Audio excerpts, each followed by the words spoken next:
bonjour. Et m'accueillir à tout le monde, personne de l'église Maïbourg et aussi tout le monde, personne dans le monde entier qui peut écouter nous, qui est connecté avec nous. On rappelle les autres qu'aujourd'hui, nous avons un jour de jeûne et prière. Selon 2 Chroniques chapitre 7, verset 14, Dieu si mon peuple, sur qui est invoqué mon nom, les humilier, les prier, les cherche ma face, s'il te détourne de ses mauvaises voies, je l'exaucerai des cieux, je lui pardonnerai son péché, je le guérirai son pays. Et nous pouvons jeûner, nous pouvons prier aujourd'hui.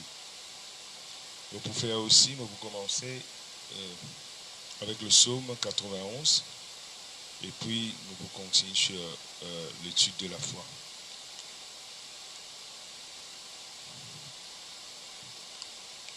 Alléluia. Je demeure sous l'abri du Très-Haut. Je repose à l'ombre du Tout-Puissant.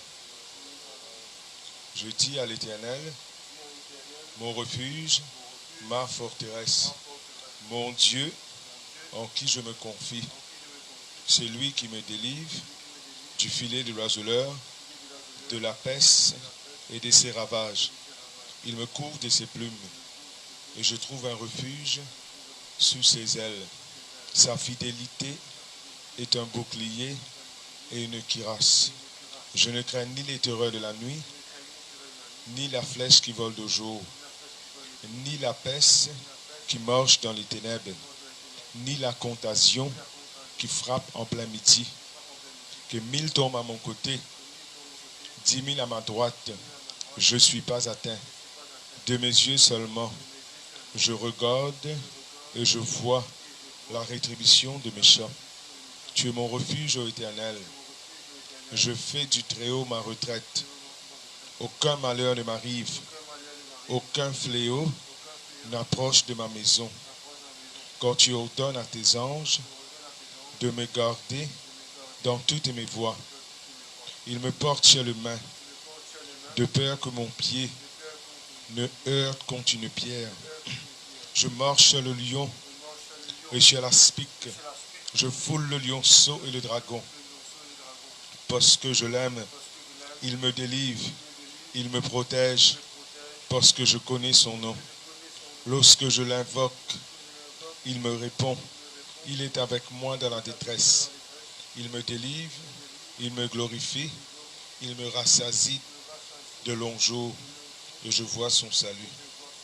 Alléluia, alléluia. Ça somme là tellement, en ce moment, il est tellement important que nous mettons la foi là-dedans et nous pouvons bon Dieu agir comme on dit dans ce parole. Alléluia. Et nous continuons ce matin avec l'enseignement de la foi. La fois dernière, nous avons fait sur la prière de la foi. Nous regardons cela dans Jacques chapitre 5. Comment c'est un qui est malade et il appelle l'ancien de l'église. Et dans l'ancien pour venir pour prier pour lui. Et là, il dit bien, la prière de la foi sauvera le malade. Nous avons quitté ensemble qui sa prière de la foi là, c'est basé sur Marc 11, 23, 24, quand il dit, si quelqu'un dit à cette montagne, ôte-toi de là, jette-toi dans la mer, il n'a pas douté, il croit dans ce qu'il dit arrivé, il trouve accompli. Il dit, c'est pourquoi je vous dis tout ce que vous demanderez en priant. Croyez que vous l'avez reçu et vous le verrez s'accomplir. Vous trouvez qu'il nous a croire. Et là, nous dit aussi qu'il nous pour remercier. Quand nous croyons, nous recevons quelque chose, nous remercions. Et il est dit que nous trouvons ça dans plusieurs aspects et nous remercions.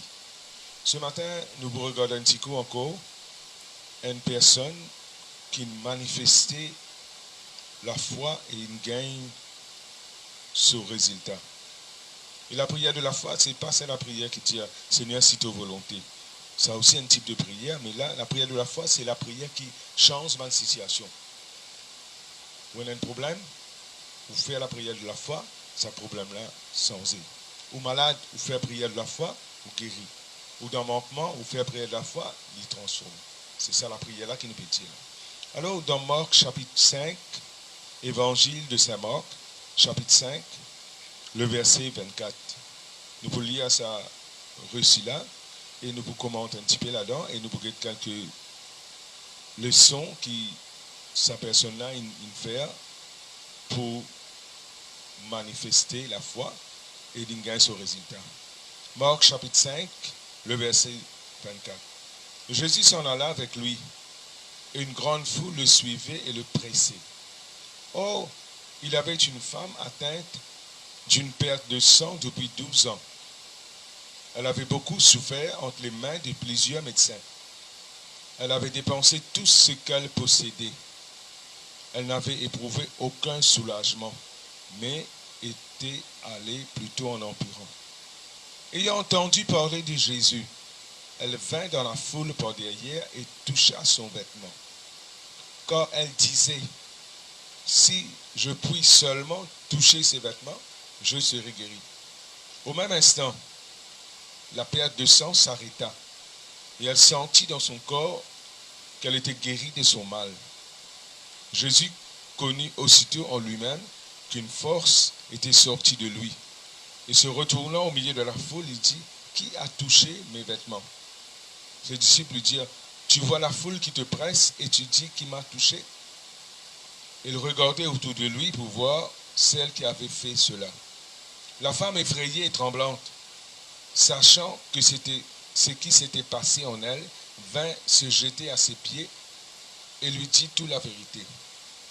Mais Jésus lui dit, ma fille, ta foi t'a sauvée. Va en paix et sois guérie de ton mal. Alléluia. Et là, nous avons l'instance que une madame a une perte de sang pendant 12 ans. La Bible dit qu'elle a souffert, il dépense tout. Ce qui est là, il regarde plusieurs médecins, mais il n'y a pas sur l'état pas sensé.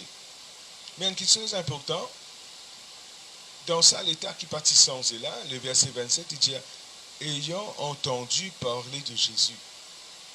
L'intan parle de Jésus. Et nous, dans Romains chapitre 10, verset 17, il dit comme ça, la foi vient de ce qu'on entend. Ça veut dire, le moment qu'il entend parler de Jésus, qu'il entendait de Jésus. Vous entendez comment Jésus de Nazareth, dans Actes chapitre 10, verset 38, fait un résumé de ce que Jésus faisait. Dieu fit de force et de Saint-Esprit, Jésus de Nazareth, qui tu peux aller de lieu en lieu, tu peux faire du bien, tu peux guérir tout ce qui est opprimé par le diable. Il faut entendre ça. Il faut entendre comment Jésus peut guérir, comment Jésus peut faire miracle, comment Jésus peut faire un miracle, peut guérir, peut ressusciter le mort, peut faire de l'eau divin. Il faut entendre parler de cela. Et quand il faut entendre parler de cela, la foi est venue. Parce que la Bible dit nous, la foi vient de ce qu'on entend. Mon frère, mon sœur, quand nous péchons la foi, il est important qu'il vous tende de la part de Dieu. Il est important qu'il vous tende ce que Jésus peut faire. Nous tendons mauvaise nouvelle. 1000 tombent à nos côtés, 10 000 tombent à nos droites. Mais écoute ce que bon Dieu peut dire. Écoute la parole de Dieu. Prends ça parce que ça la parole là, ça l'évangile là, et dans la foi là-dedans. Et tu entends ça, la foi de Dieu pour manifester dans la vie.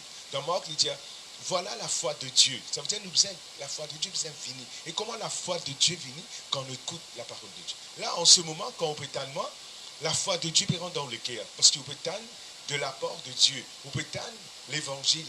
Et là, elle disait en elle-même. Et deuxième affaire, l'entendait. Et puis, l'indie en elle-même. Et ça, quelques jours là, nous trouvons l'importance de une parole qui nous dit dans la bouche. Proverbe 18, verset 20, dit, la mort, la vie, tout dans la bouche. Sa parole-là. Et nous disons ça dans Marc, hier, quelques jours de cela, Marc 11, quand il dit, si quelqu'un dit à cette montagne, encore il dit à cette montagne, ôte-toi de là, jette-toi dans la mer. Il n'a pas douté dans ce cœur. Il croit de ce qu'il dit arriver, il peut gagner. Tu peux gagner ce qu'il te peut dire. Et là, sa femme-là, il dit, si seulement, je touche ce vêtement, je peux guérir. Je ne sais pas quelle distance, il tient pour faire cela. Combien de Marseille il y en a pour aller. Mais, ça pas qu'il peut faire, il peut dire, Moi pour tous ce linge, moi pour tous ce vêtement, moi pour tous ce vêtement, moi pour tous ce vêtement, moi pour guérir. Mon frère, mon sœur. Il est fait parce que la Bible dit il tient en perte de sang. Pendant 12 années, il dépense tout. Ça veut dire qu'il finit, mais il croit dans sa parole-là. Et il commence à prendre sa parole-là, il met ça dans le cœur, il met ça dans la bouche. Il commence à dire, moi tous ce linge, moi pour guérir, moi tous ce linge, moi pour guérir. Mais la Bible dit dans Isaïe 53, Jésus lui-même, il prend tes maladies, il prend tes souffrances. Et si toi aussi, pareil, comme ça, madame-là, te dit, Jésus, il prend mon maladie, Jésus, il prend mes souffrances. Et par ce maître ici, 1 Pierre 2, verset 24, par ce maître ici, mon fini guéri. Tu prends sa parole-là, te dis à toi-même, par les maîtres ici de Jésus, mon fini guéri. Et te continue, proclame sa parole-là, te continue, dire sa parole-là. Jésus, il prend mon maladie, il prend mes souffrances. Par ce maître ici, mon fini guéri. Dans la croix de Golgotha, Jésus-Christ, il prend ta maladie, il prend ta souffrance. Crois dans sa parole-là. Mets-le dans ton cœur, mets-le dans ta bouche. Et commence à agir là. La femme, elle a perdu sang, il prend le reste là, il entend parler, il dit, et puis il commence à agir. Si la Bible dit à nous dans Jacques, chapitre 2, le verset 24, la foi sans une action correspondante, il n'est pas pour mort. Mais la foi avec une action correspondante, il peut agir, il peut vivre, il peut apporter résultat. Alors croire, agir. Et le temps d'agir, il dit, y aller, il continue, il marche là, il allait. Et arrive un moment, il récite tous l'ange de Jésus. Et je crois toi aussi ce matin, avec de la foi, tu peux tous Jésus, et Jésus pour tous toi. Et ta maladie pour sortir dans tous les corps. Dans le nom de Jésus-Christ de Nazareth. Parce que c'est Jésus qui me peut dire là, il est le même hier, aujourd'hui, éternellement. Il est encore capable de toi là-bas. Il est encore capable de toi. Parce que dans Psaume 107, verset 20, il dit, le Seigneur voit sa parole, et sa parole guérit toi. Ce matin, le Seigneur peut avoir sa parole dans toute la case. Le Seigneur peut avoir sa parole dans tout l'écho. Recevez cette parole. Recevez la parole de Dieu. Et prends ta guérison au nom de Jésus-Christ de Nazareth. Je commande la parole de guérison. M'envoie cette parole de guérison. M'envoie la parole de guérison dans toute la case. M'envoie la parole de guérison dans tout les cœurs, dans tout les corps. Dans le nom de Jésus-Christ de Nazareth. De la fièvre disparaître maintenant. Dans le nom de Jésus. Dans le nom de Jésus. Je commande la guérison de la fièvre là. Je commande ça, là guérit maintenant. Dans le nom de Jésus. Dans le nom de Jésus-Christ de Nazareth. Par la puissance du Saint-Esprit. Tu guéris maintenant. Dans le nom de Jésus. Les Alintan parlait, l'infini, l'inti en lui-même, et puis l'intouché. Quand l'intouché, la Bible dit comme ça, Jésus sentit la force sortie dans lui. Ça, la force, c'est ça même sa puissance du Saint-Esprit là. C'est ça même sa l'onction qui nous dit là. C'est quelque chose qui sortit de Dieu là. Et l'étant, ça la force sortie dans Jésus, tous la femme sentit sur les corps guéris.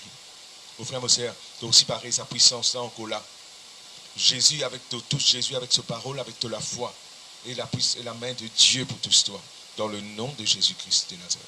Et là, Jésus vient dire comme ça, quelqu'un nous touche moi, il dit avec Pierre, quelqu'un nous touche moi. Pierre dit tout ça la foule là, tu peux dire que ça n'a touche toi, mais la toucher qu'il peut dire là, c'est un toucher par la foi. Mon frère, mon sœur, quand tu peux dire ça bonne parole là, dis-le par la foi. Attends, expecte un miracle pour arriver dans ta vie. Attends que la main de Dieu vienne sur toi. Et maintenant même autour la main de Dieu sur toi. Dans le nom de Jésus-Christ de Nazareth. Maintenant même autour la main de Dieu sur toi. Autour la puissance de Dieu qui vient sur toi. Dans le nom de Jésus-Christ de Nazareth. Ton maladie sortie dans ton corps. Dans le nom de Jésus. Et là, il dit raconter qu'il est arrivé. Ça raconter là, il fait un témoignage de ce que Jésus fait. Tu as besoin d'entendre parole bon Dieu. Tu as besoin de prendre sa parole là, mettre dans ton cœur, mettre dans ta bouche. Et tu as besoin de faire une action de foi. Et puis, tu as besoin de témoigner. Témoigne. Le temps te témoigne de ce que Jésus peut dire. Te témoigne ce que bon Dieu fait dans ta vie. De la guérison. De la guérison manifestée. La puissance de Dieu manifestée. Tout le monde dit, t'entendez ce que bon Dieu fait. Et Jésus dit comme ça, ma fille, ta foi t'a sauvée. Va en paix, sois guéri de ton mal. Voilà la foi. Nous donnons un témoignage là. La Bible dit aussi, quand nous verrons un témoignage, dans Apocalypse chapitre 12, verset 11. Il dit à nous vaincre Satan par le sang de Jésus. Ce qui nous dit à la croix. Jésus-Christ, il prend nos maladies, il prend nos souffrances, il vainc Satan. Et puis il dit, par parole, nous témoignage. Ça veut dire que ce témoignage-là, il montre que Jésus est encore vivant. Et ce témoignage-là, il peut apporter la foi dans laquelle les autres gens qui peuvent attendre guérison. Parce que la femme, comment elle connaît? Elle entend parole de Jésus. Ça veut dire qu'il y a un témoignage qui peut dire guéri. Et dans ce témoignage-là, le temps d'entendre cette parole-là, la foi est créée dans ce cœur. Et lorsqu'il a la foi est créée dans ce cœur, il prend décision ici pour être guéri. Et il dit, je peux aller, je peux tous ce linge, je peux guérir. Et puis, le temps d'aller, il touche ce linge de Jésus, il fait ce contact de la foi. Et ce matin, touche Jésus par la foi. Prends cette parole et recevez ta guérison. Mon frère, mon sœur, je crois quelques paroles qui m'ont dit à eux. Il amène la foi dans votre cœur et il aide pour mettre la foi en action dans le nom de Jésus. Soyez bénis dans le nom de Jésus-Christ de Nazareth. Dieu les bénisse. Shalom.